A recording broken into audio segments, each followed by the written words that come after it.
వాస్తవంగా చెప్పాలి అంటే ఈ హిందూ మరియు ముస్లింల మధ్య ఉన్నటువంటి సంబంధం ఏమిటంటే, హిందువులు ముస్లింలు ప్రపంచంలో ఈ భూమండలం పోయినటువంటి దాదాపు రమారమి 750 కోట్ల మంది మానవులు, అందులో హిందువులు ముస్లింలు క్రైస్తవులు సిక్కులు జైనులు బౌద్ధులు ఆస్తికులు నాస్తికులు నల్లవారు తెల్లవారు వీరంతా కూడా ఒకే జంట సంతానము, పరస్పరం సహోదరులు, రక్త సంబంధికులు అని దైవం ఖురాన్లోని సూరా హుజరాత్ 49వ అధ్యాయం 13వ ఆయతలో ఇలా తెలియజేస్తున్నాడు. యా అయ్యుహన్నాసు ఇన్నా ఖలఖనాకుం మిన్ దకరిన్ వ ఉన్సా వజఅల్నాకుం షుఊబన్ వ కబాయిల లితారఫు ఇన్న అక్రమకుం ఇందల్లాహి అత్కాకుం ఇన్నల్లాహ అలీమున్ ఖబీర్. మానవులారా, మేము మిమ్మల్ని ఒకే పురుషు నుండి ఒకే స్త్రీ నుండి సృజించాము, మీరు ఒకరినొకరు పరిచయం చేసుకోవాలని మిమ్మల్ని జాతులుగాను తెగలుగాను చేయడం జరిగింది. వాస్తవంగా మీలో గొప్పవాడు గౌరవనీయుడు ఎవరంటే ఎవరైతే దైవానికి భయపడి జీవితం గడుపుతాడో. కేవలం అబ్దుల్లా, అబ్దుల్ రెహమాన్, అప్పారావు, సుబ్బారావు, జాన్, డేవిడ్ పేర్లు పెట్టుకొని వేషాలు వేసుకున్నంత మాత్రం కాదు, మీరు పాప భీతితో దైవ భీతితో దైవం చూస్తున్నాడు దైవానికి లెక్క చెప్పుకోవాలని పాప భీతితో మానవతా దృక్పథంతో సామాజిక దృక్పథంతో జీవిస్తే మీరు గొప్పవారని ఖురాన్లో చాలా స్పష్టంగా దైవం ఈ కులమానాన్ని పెట్టేశాడు. సోదరులారా సోదరిమల్లారా, ఇదే విషయాన్ని బృహదారణ్యక ఉపనిషత్ అంటుంది. శ్రీయ పూర్వత ఏవతాగం నమ భవద్దతో మనుష్య అజాయంత. ఆది దంపతుల ద్వారా అంటే ఈ భూమండలంపై పుట్టినటువంటి మొట్టమొదటిగా ఈ భూమండలంపై ఆది దంపతులు ఒక ఆడ ఒక మొగ ద్వారా మానవులందరూ కూడా ఉనికిలోకి వచ్చారు. పరస్పరం సహోదరులు అనే సందేశం మనకు హైందవ మత గ్రంథాలలో కూడా కనబడుతుంది.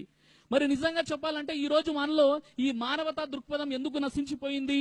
హిందూ ముస్లింలలో సరైనటువంటి అవగాహన ఎందుకు లేదు?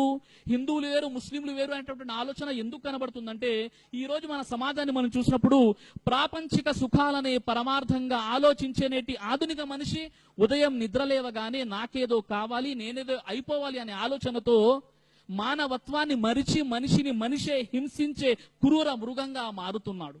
ఈ రోజు మనం చూస్తూ ఉన్న మనిషి యొక్క పరిస్థితి ఎలా ఉందంటే, కలల పేర జారిపోయే మన మహిళల వలువలు, ఫ్యాషన్ల పేరుతో దిగజారే విలువలు, ఆధునికత ముసుగులోన విశృంఖల చేష్టలు, కామాంధుల కోరల్లో బలి అయ్యే యువతులు, తాగుడు జూదాలు రాజ్యమేలుతున్నాయి, మాదక ద్రవ్యాలే మనిషినేలుతున్నాయి, అక్రమాలు అవినీతి మన సమాజ దుస్థితి, స్వార్థము బంధు ప్రీతి రాజ్యమేలుతున్నాయి. సోదరులారా, మరి ఈ రోజు మన సమాజ పరిస్థితిని మనం చూసినట్లయితే ఈ రోజు ఆధ్యాత్మికతలో కూడా కొత్త ఆధ్యాత్మికత ఏంటంటే, గోపురాల చుట్టూ ప్రదర్శన చేస్తున్నారు, చెవులలో హ్యాండ్ ఫోన్ పెట్టేసుకుని పాటలు వింటున్నారు. ఇలాంటి ఆధ్యాత్మికత ఈ రోజు మన సమాజంలో చూస్తున్నాం. ఈ రోజు మన ఆధ్యాత్మికత ఎలా ఉందంటే, నలుగురితో పాటు నారాయణ గుప్పులో గోవింద అని ఈ రోజు మనం జీవితం గడుపుతున్నాం. కానీ ఏనాడైనా మన ఆధ్యాత్మికత గురించి మనం ఆలోచించామా సోదరులారా సోదరిమల్లారా?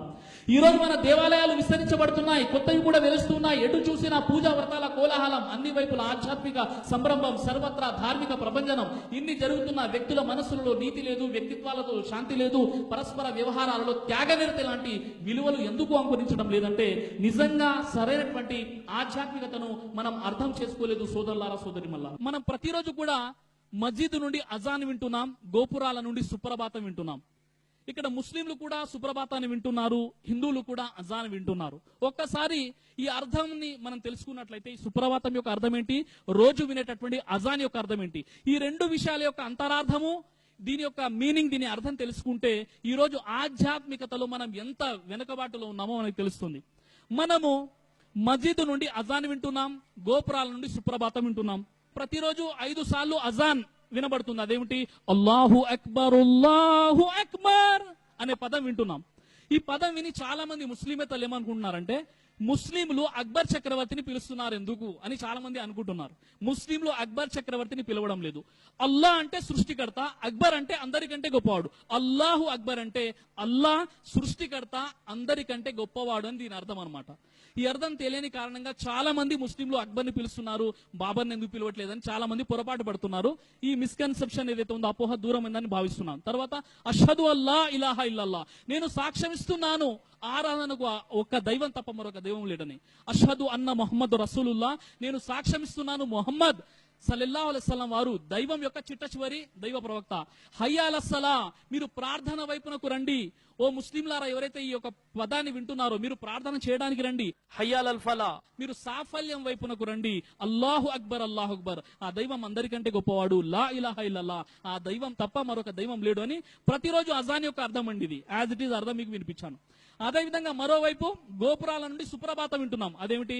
కౌసల్య సుప్రజారామ పూర్వ సంధ్యా ప్రవర్తతే ఉత్తిష్ట నరశార్ధూల కర్తవ్యం దైవమానికం ఉత్తిష్ట ఉత్తిష్ట ఉత్తిష్టో గరుడధ్వజ ఉత్తిష్ట కమలాకాంత త్రైలోక్యం మంగళం కురు.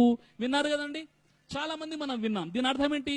శ్రీరాముల వారి గురుగారైనటువంటి విశ్వామిత్రుల వారు, శ్రీరాముల వారు ఆయన ఆశ్రమంలో విశ్రాంతి తీసుకున్న సందర్భంలో విశ్వామిత్రుల వారు శ్రీరాముల వారి వద్దకెళ్లి ఈ పదాలు చెప్తున్నారు, ఈ మంత్రాలు ఉచ్చరిస్తున్నారు. కౌసల్య సుప్రజారామ, కౌసల్యకు పుట్టినటువంటి మంచి పిల్లవాడ రామ, పూర్వ సంధ్య ప్రవర్తతే, సూర్యుడు ఉదయించే వేళ అవుతుంది. ఉత్తిష్ట నిదురలే, నరశార్ధుల నరులలో పులి వంటి వాడా, కర్తవ్యం దైవమాహ్నికం, ఆ దైవాన్ని ఆరాధించుట నీ జీవిత లక్ష్యం అయ్యా ఓ రామ అని రాముల వారి గురుగారైనటువంటి విశ్వామిత్రుల వారు రాముల వారిని లేపుతున్నారు. ఈ విధంగా మరి ఈ అర్థం ఎంతమందికి తెలుసు అంటే కేవలం నరుడితో పాటు నారాయణ గుంపులో గోవింద అని వినడమే తప్ప ఎప్పుడైనా ఆ అర్థాన్ని మనం ఆలకించామా, ఎప్పుడైనా దాన్ని అర్థం చేసుకునే ప్రయత్నం చేశామంటే సోదరులారా సోదరులు ఎప్పుడు చేయలేదు.